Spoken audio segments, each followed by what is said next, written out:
మేషరాశి వారికి ఈ రోజు ఏ విధంగా ఉంది? మేషరాశి వారికి చేద్దామనుకుంటున్న కార్యక్రమాల్లో కొన్ని ప్రత్యేకమైన ప్రణాళికలు వేసుకుంటూ ముందుకు వెళ్ళడానికి ప్రయత్నం చేస్తారు.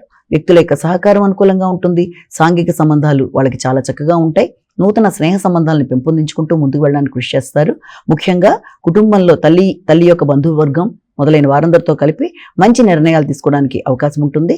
అలాగే కళారంగంలో ఉండేవారికి గుర్తింపు, గౌరవం లాంటిది లభ్యమవ్వడం, దాంతోపాటుగా మీ యొక్క సంతాన వర్గంతో కలిపి కొన్ని కీలక నిర్ణయాలు తీసుకోవడం, వాళ్ళ అభివృద్ధి కొరకు, పెట్టుబడుల కొరకు ఆలోచన చేయడం మొదలైన వాటికి అనుకూలమైన సమయంగా భావించవచ్చు. వృషభ రాశి.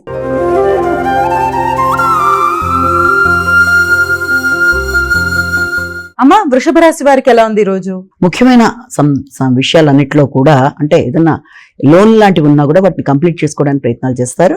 ముఖ్యంగా దూర ప్రదేశాల్లో ఉండే వ్యక్తుల దగ్గర నుంచి మీకు రావాల్సిన ధనాన్ని అందుకునే అవకాశంతో పాటుగా మీకు ఏదన్నా ముఖ్యమైన వారు గనక దూర ప్రాంతాల్లో ఉన్నట్లయితే వారి ద్వారా విలువైన బహుమానాలు లాంటివి అందుకోవడం, అలాగే మీ దైనందిన జీవితంలో అంటే నిత్య జీవితంలో మీరు గనక తీసుకునే కొత్త ఆలోచనల విషయం కావచ్చు, లేకపోతే మీ యొక్క రెగ్యులారిటీ ఆఫ్ లైఫ్ లో కొన్ని కీలకమైన నిర్ణయాల్లో కానీ, కొన్ని చేంజెస్ కానీ, మీ హాబీస్ కానీ, మీ అలవాట్లలో కానీ కొన్ని చక్కటి నిర్ణయాలు తీసుకుంటూ ముందుకు వెళ్ళడానికి ప్రయత్నం చేస్తారు.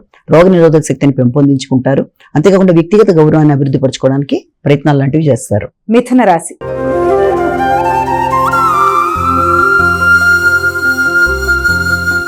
అమ్మా, మిథున రాశి వారికి ఎలా ఉంది ఈ రోజు? మానసిక ప్రశాంతతను పెంపొందించుకునే దిశగా ఆలోచనలు చేసుకుంటూ ముందుకు పడతారు.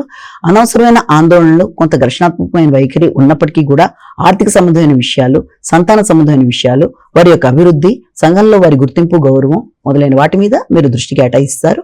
దాంతో పాటుగా ముఖ్యంగా మీ సంతానం అభివృద్ధితో పాటుగా వారికి సృజనాత్మకత అనేది పెరగడం, దాంతో పాటుగా నూతన అవకాశాలు, దూర ప్రదేశాల్లో నూతన అవకాశాలు లాంటివి రావడం మొదలైన వాటికి అవకాశం ఉంది.